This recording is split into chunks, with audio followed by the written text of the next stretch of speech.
There are approximately 4 million street-legal motorcycles registered in the United States. Each year, 1 out of every 35 of those motorcycles is involved in a crash, and 1 out of every 1,200 or so is involved in a fatal crash. When fatalities per miles traveled are considered, motorcyclists are killed at about 19 times the rate of drivers and passengers of other motor vehicles. The National Highway Traffic Safety Administration, NHTSA, estimates that alcohol is a contributing factor in nearly half of all motorcycle fatalities.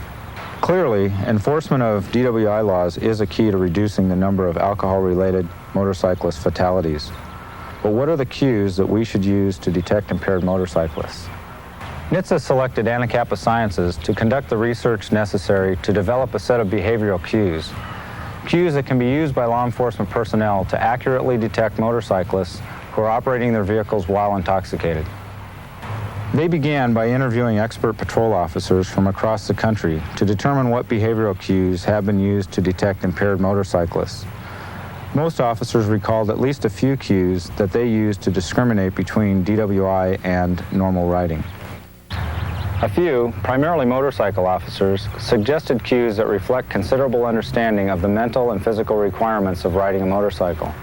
But some officers, even those with many years' experience, reported that they believe there to be no cues that can be used to distinguish DWI from unimpaired motorcycle operation.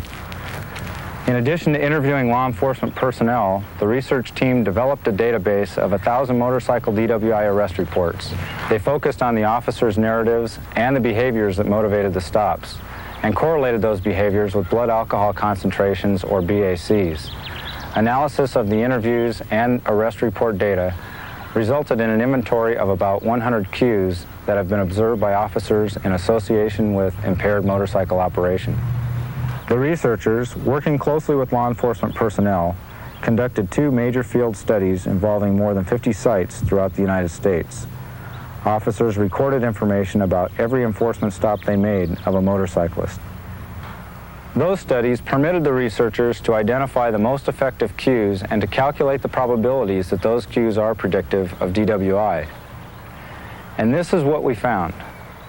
14 cues were identified that best discriminate between DWI and unimpaired motorcycle operation, but with some surprises. The cues have been labeled as excellent predictors and good predictors, based upon the study results. Cues that are excellent predictors were found to be associated with impaired operation more than 50% of the time they were observed. Cues that are good predictors were found to be associated with DWI between 30 and 50% of the time. The special coordination and balance requirements of riding a 2-wheeled vehicle provide most of the behaviors in the excellent category of cues.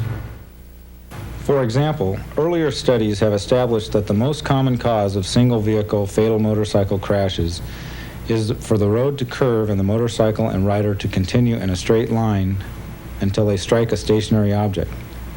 This type of crash is usually caused by alcohol-impaired coordination and balance abilities. In less extreme cases, the motorcycle's turn radius expands during the maneuver. The motorcycle appears to drift to the outside of the lane or into another lane through the curve or while turning a corner. If you see a motorcycle drifting during a turn or curve, do the rider a favor and pull him over. Our study showed there is an excellent chance that he is DWI. Parking and dismounting a motorcycle can be a helpful field sobriety test. The motorcyclist must turn off the engine and locate and deploy the kickstand. He must then balance his weight on one foot while swinging the other foot over the seat to dismount. But first, the operator must decide upon a safe place to stop his bike, for example, not in a puddle of water. Problems with any step in this sequence can be evidence of alcohol impairment. We call this cue trouble with dismount.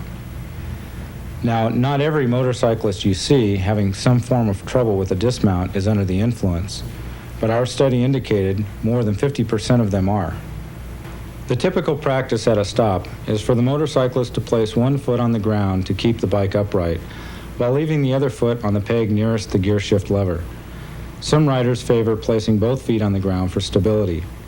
Riders whose balance has been impaired by alcohol often have difficulty with this task. They might be observed to shift their weight from side to side, that is, from one foot to another, to maintain balance at a stop.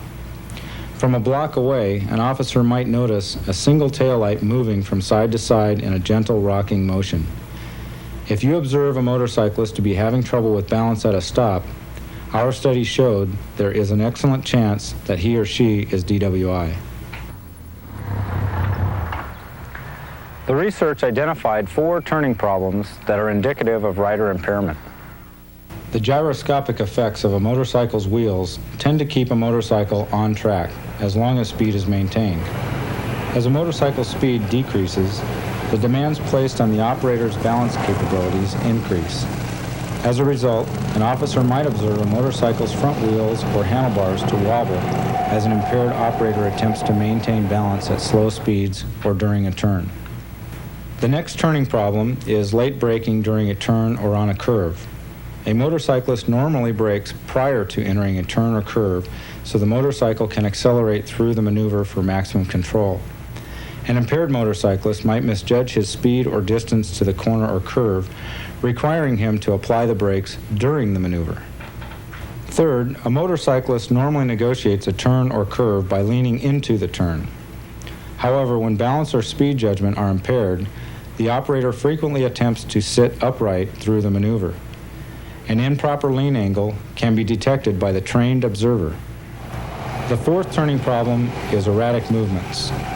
An erratic movement or sudden correction of a motorcycle during a turn or curve can also indicate impaired operator ability. If you observe a motorcyclist to be unsteady during a turn or curve, brake late, assume an improper lean angle, or make erratic movements during a turn or curve, our studies showed there's an excellent chance that the motorcyclist is DWI. Vigilance concerns a person's ability to pay attention to a task or notice changes in surroundings. A motorcyclist whose vigilance has been impaired by alcohol might fail to notice that the light he has been waiting for has changed to green. A vigilance problem is also evident when a motorcyclist is inattentive to his surroundings or seemingly unconcerned with detection. For example, there is a cause for suspicion of DWI when a motorcyclist fails to periodically scan the area around his bike when in traffic, a wise defensive riding procedure to guard against potential encroachment by other vehicles. There is further evidence of impairment if a motorcyclist fails to respond to an officer's emergency lights or hand signals. If you observe a motorcyclist to be inattentive to his or her surroundings, there is an excellent chance that the motorcyclist is DWI. You are probably familiar with weaving as a predictor of DWI. If you see an automobile weaving, there is a good chance that the driver has exceeded the legal limits of alcohol. But if you observe a motorcycle to be weaving, our study showed the probability of DWI is even greater. Weaving includes weaving within a lane and weaving across lane lines, but does not include the movements necessary to avoid road hazards. If you observe a motorcyclist making erratic movements or sudden corrections while attempting to ride in a straight line, study results indicated that there is a good probability that the rider is DWI. In other words, during the study, between 30 and 50% of the time, erratic movements while going straight were observed in association with impaired operation. Obviously, riding into opposing traffic is extremely dangerous. Study results showed that when you find a motorcycle going the wrong way in traffic, there is a good chance that the operator is under the influence. This includes going the wrong way on a one-way street and crossing a center divider line to ride into opposing traffic. The study indicated a few other cues to look for as predictive of DWI. For example, operating without lights at night is a good cue. What about speeding? Well, motorcyclists tend to ride faster than autos, so speeding is not necessarily a predictor of DWI. However, recklessness or riding too fast for the conditions is a good cue. How about running a red light?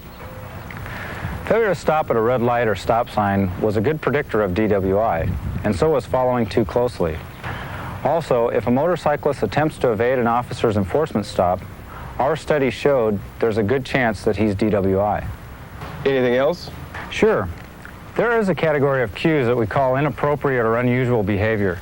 This category of cues includes behaviors such as operating a motorcycle while holding an object with one hand or under an arm, carrying an open container of alcohol, dropping an item from a motorcycle, urinating at the roadside, arguing with another motorist, or otherwise being disorderly.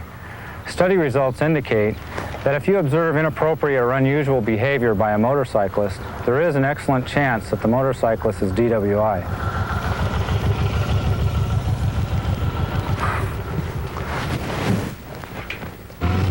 To summarize, the 14 cues found by the NHTSA study to be most predictive of DWI are presented in two categories. Excellent cues with probabilities of 50% and greater include drifting during a turn or curve, trouble with dismount, trouble with balance at a stop, turning problems, inattentive to surroundings, inappropriate or unusual behavior, and weaving. Good cues, those with probabilities of DWI between 30 and 50%, include erratic movements while going straight, operating without lights at night, recklessness, following too closely, running a stoplight or sign, evasion, and wrong way. All of these cues apply during both daylight and nighttime conditions.